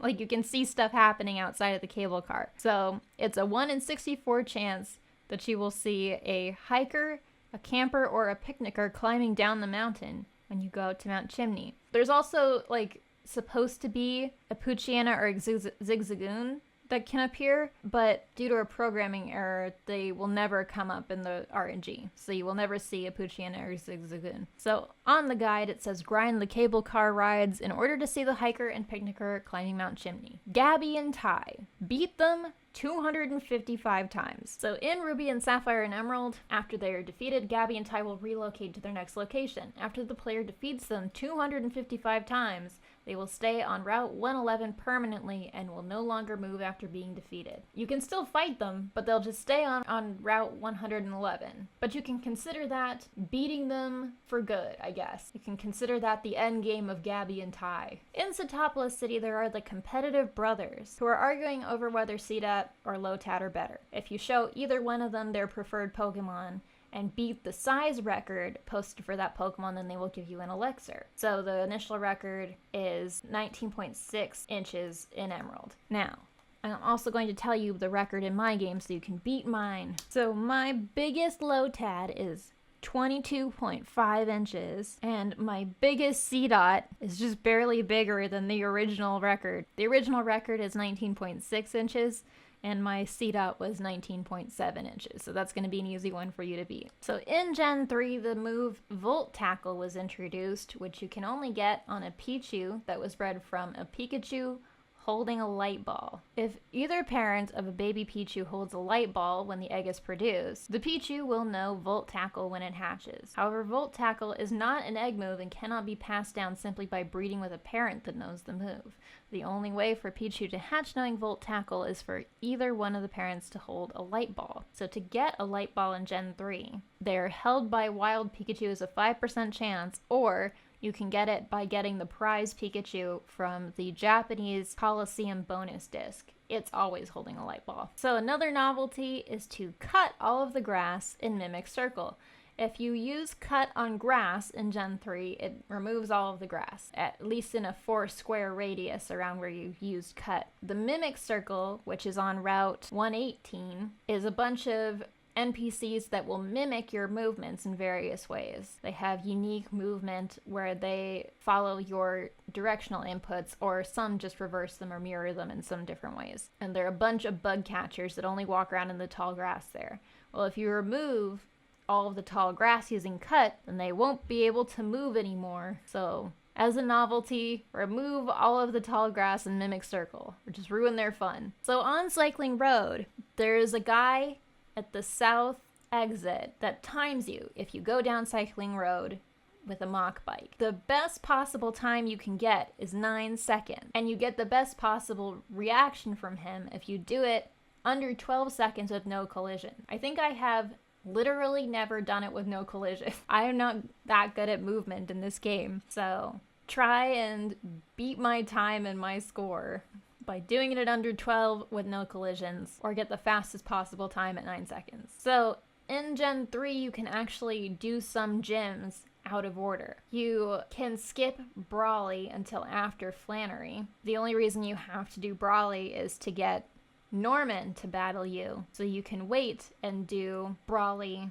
until pretty late in the first half of the game. So I believe his badge only unlocks Flash, which is an optional HM. And then additionally, you can skip Winona by just talking to Steven and getting the Devon Scope and moving on until after you beat Juan, which is the very last gym. So if you wait until after you beat Juan to beat Winona, instead of telling you to go to Evergrande City and to go through Victory Road and stuff to go to the Indigo Plateau, he will tell you to go back and beat Winona, which is unique dialogue you can only get if you skip Winona originally. Another novelty is if you use a Pokemon with the ability Guts in the double battle that you do in the story with Steven against Team Magma at Moss Deep Space Center. If you have a Pokemon with Guts in that battle, Steven Skarmory will use Toxic on you. That's kind of neat. The AI can even do that. So bring a Pokemon with Guts into that battle just to see that happen. Can enable Mystery Gift by entering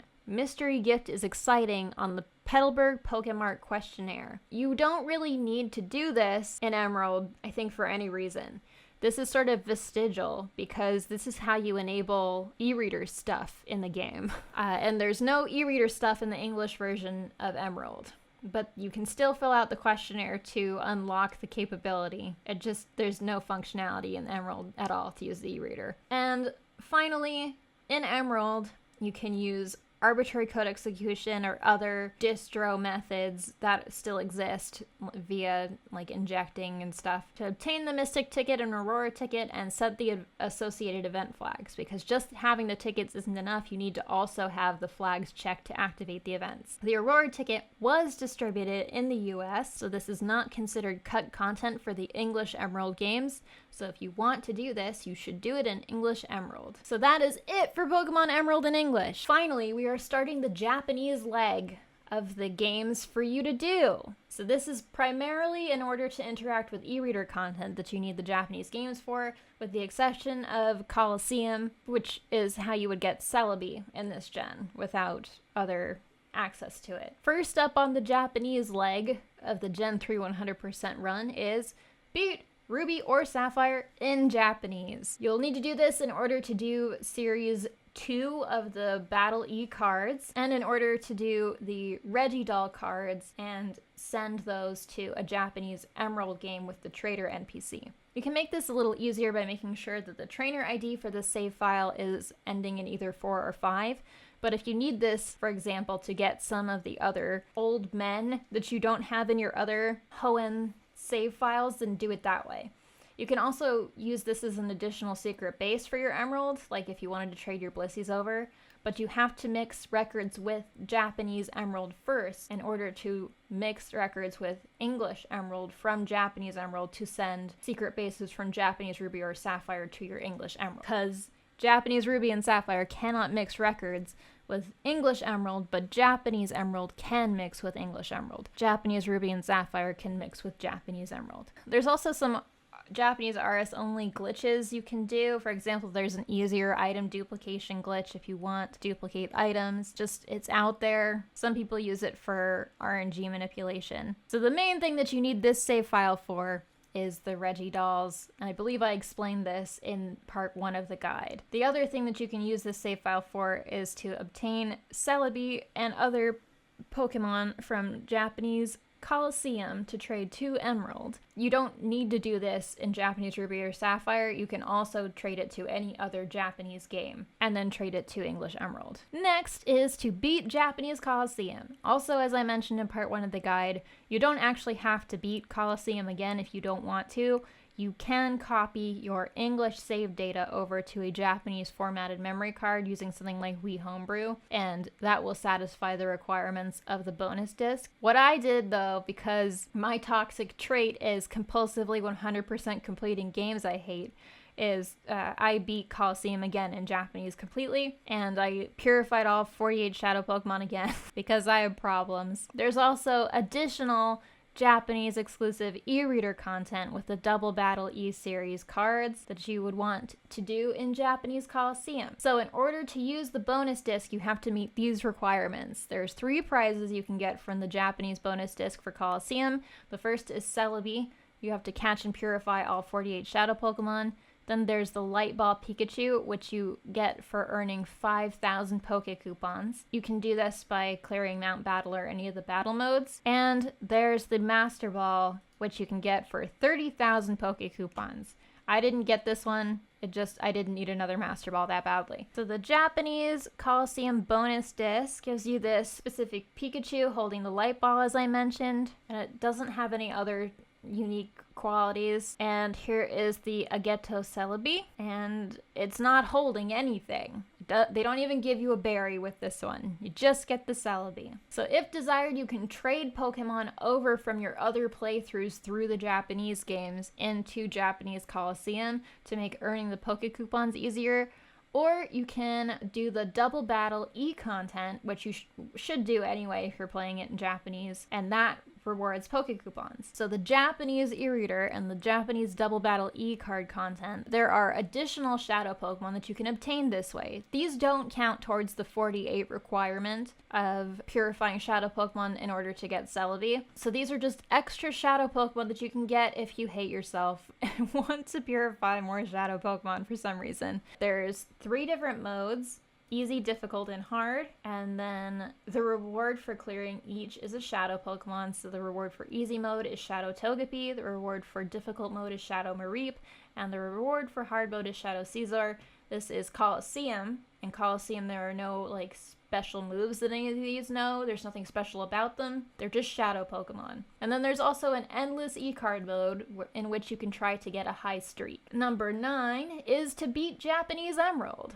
It's less expensive than English Emerald, so you're likely to have a copy. And this will allow you to move the Regidolls from Japanese Sapphire into English Emerald, and also any secret bases from your Japanese Ruby or Sapphire games. You can also use this Emerald as a means to get your 3rd and final Pokemon Center Lady in the Lily Cove Pokemon Center by mixing records. And Japanese Emerald has its own unique Battle E-card content. Japanese Emerald is the only game in which the old C map was actually distributed. So if you want to do the Mew event with the old C map, you would use ACE or other distribution methods to obtain the old C map and set the event flag to go to the island where you can catch a Mew. So this is not cut content for Japanese games only. It is cut content for the English games. So this would be the way to do it more authentically, would be in Japanese Emerald. Next up is you beat Japanese Fire Red or Leaf Green. This is literally only something that you would do to do the specific e-reader content for Trainer Tower. The e-reader content for Emerald is related to Trainer Hill. There's specific hill configurations that you can use the e-cards for. So the Japanese e-reader content for Trainer Tower has some uniquely curated towers, so you can use the same strategies to get fast times on these that you got in the other Trainer Hill / tower content, or because these are like curated battling challenges, you may want to instead use some Pokemon that you raised for like the Battle Frontier, your tower teams with singles and doubles if you've got them, to try these as like legitimate battle challenges, as they might be fun because they're curated towers that you can do. Your final objective is to complete the National Dex. After you've completed all of the above content, the only Pokemon that you should be missing are Deoxys and Mew, so shuffle all of the Pokemon around between all of your games in order to unlock all of the trainer card stars. Fire Red and Leaf Green have a trainer card star requirement to complete the National Dex. Emerald does not, neither do Ruby and Sapphire, so it's only Fire Red and Leaf Green that you need to do that for, but you're going to want to have completed Pokedexes in Emerald because that's your main game. Deoxys and Mew can be considered fully optional because unlike Jirachi and Celebi, there's no preserved way to get them, and they're pretty much unobtainable without glitches outside of homebrew methods of distributions. You can also get Deoxys and Mew save data from Project Pokemon and burn it to a cart and then trade it over.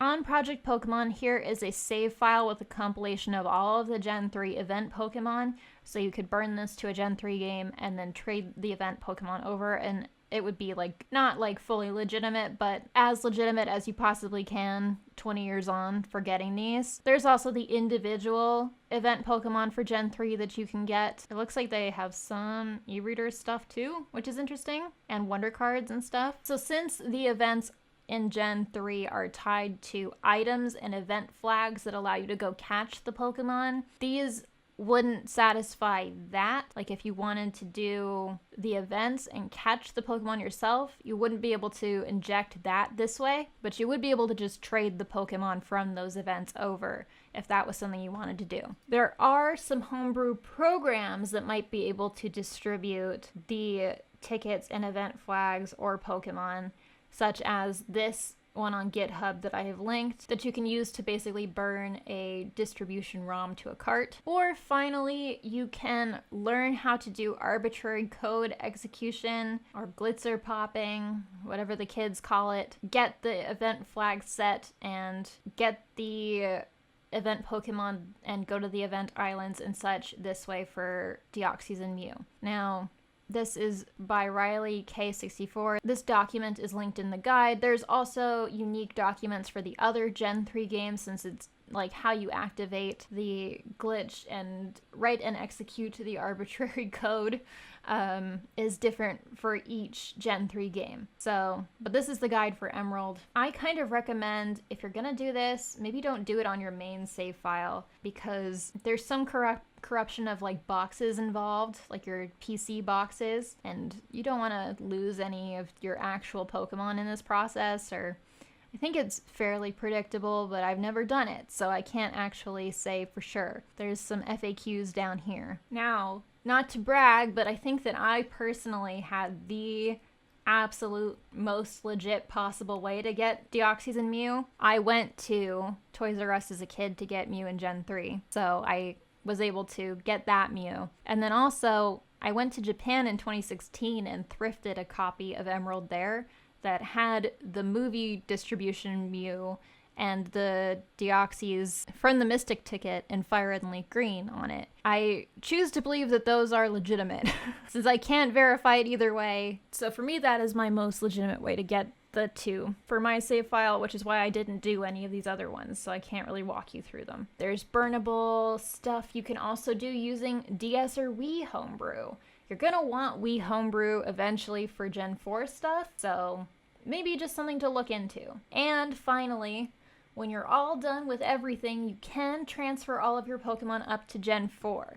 I plan to probably do some Pokemon up to Gen 4, maybe not all of them. So these are the resources. There's a lot of them for this one. And this is a guide by Silver Chaos on Pokemon RNG that walks you through how to get all of these using NDS Homebrew. So if you have a DS Fat or DS Lite that has the Game Boy slot in it, and also it looks like you need some burnable carts like R4. I'm not done with my own 100% playthrough of Gen 3, so I can't really give you an accurate timeline for how long this might take you. I started mine with Fire Red and Leaf Green in 2019, and it's now 2025, and I'm not done. I also haven't been really racing to the finish. There have been times when I've needed to take breaks because I didn't have a guide like this to do mine, so I did a lot of things the not very fun way. So hopefully this guide will help you have a lot more fun than I did doing this. The Battle Frontier is really difficult. It takes 100% of my mental to do really well, to get like the 100 wins in the Battle Tower. I needed help from my chat on Twitch. I streamed them because I needed the help. And so it's not something that I could just do passively after a day of work when my brain was already tired. And so, like, I just haven't made quick progress in some of these late game objectives after beating the fun part, which is the main story of, like, Emerald. I don't know how long it's gonna take you. I'm gonna say this will probably take you at least a year to beat all this stuff. It depends on how much free time you have and how much uninterrupted brain power you have. So, after doing all this, you might be sick to death of Gen 3. But in case you're not, here are some extra hardcore optional objectives. You can play the Gen 3 era spin-offs, which include Pokemon Channel, which has a Japanese bonus disc and unique bespoke e-card content, its own e-reader content. You can play Pokemon Pinball Ruby and Sapphire, which also has its own e-reader content. You can play Pokemon Mystery Dungeon Red and Blue, and early DS titles like Pokemon Dash and Trazai. Dash actually has some compatibility with Ruby, Sapphire, and Emerald. Like, you can play around on maps made of your Pokemon pulled from those games. And Trazai is all Gen 1 through 3 Pokemon. There's no Gen 4 Pokemon in it. Came out before Gen 4. Technically, Ranger is also considered by some to be a Gen 3 era spinoff, but Ranger has compatibility with Gen 4. So I would include that as part of a Gen 4 100% run, not Gen 3. That's just me. You can also get a Pokemon Mini and all of the games that come with that. These are not pedometers. This is the first peripheral of this type, this little VPET mini LCD screen type game. That is just not a pedometer at all, so I did not have to get one. 4 games that were released in North America, Australia, and Europe. 1 game that was released in Japan and Europe, and then 5 games that were only released in Japan. I have no idea if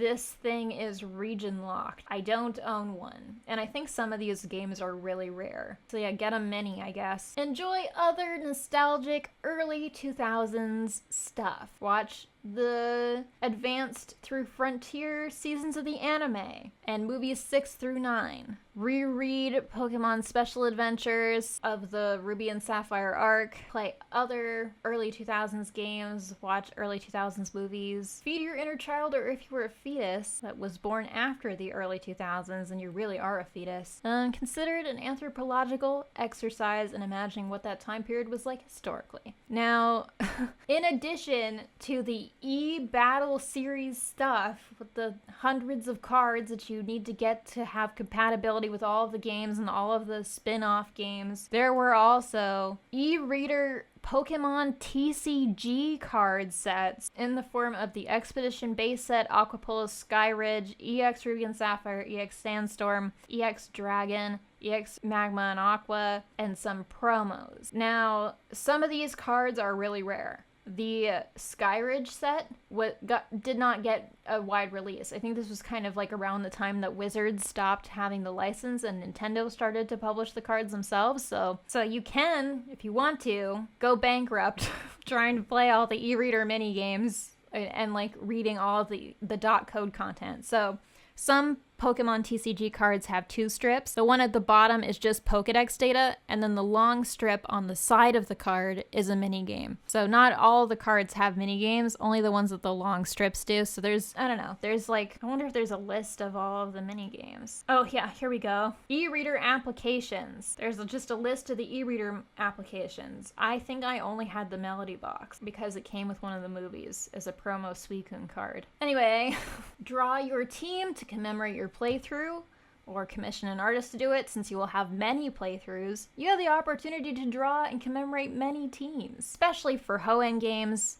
I always like to take a field trip and play the game outside in nature and really immerse yourself in the feel of the Pokemon world. As always, in the comments, if you have suggestions to improve the guide, I will keep it updated so that it can be as good a resource for you guys as it possibly can be. Now, I will not be making more of these guides, at least until I've done another 100% playthrough and finish Gen 3, which I have not done yet. So this is the final of these 100% guides, and I've really been loving seeing you guys attempt these in my Discord and hearing your responses to them. It's been very gratifying. Basically, this is my life's work. Is 100%ing Gen 3. This is what I've always wanted to be able to do. It's not been easy. So when I do more of the Frontier, I'll be streaming that on my Twitch because I need your help, because I'm not good enough at battling to beat it without a focus group of people helping me figure out what to do next. So follow me on Twitch if you want to be part of that. I'm not promising a schedule or a timeline for when I'm going to do another facility. It's just that might happen sometime. Today's show and tell, while I ask you all to subscribe and hit that like button and leave me a comment, this snazzy IPS screen Game Boy Advance that my husband got me for Christmas is really cool. It's very emeraldy. It's like the perfect color for the emerald cartridge that's in it. I've been really enjoying it. This is my only fat modded GBA. My other was an SP, but I actually think that this is a better mod to do than the SP because doing the IPS screen with an SP really drains the battery. I mean, this drains the battery too, obviously, but it's easier to work with the rechargeable AA's than it is to work with the SP battery. Okay, bye!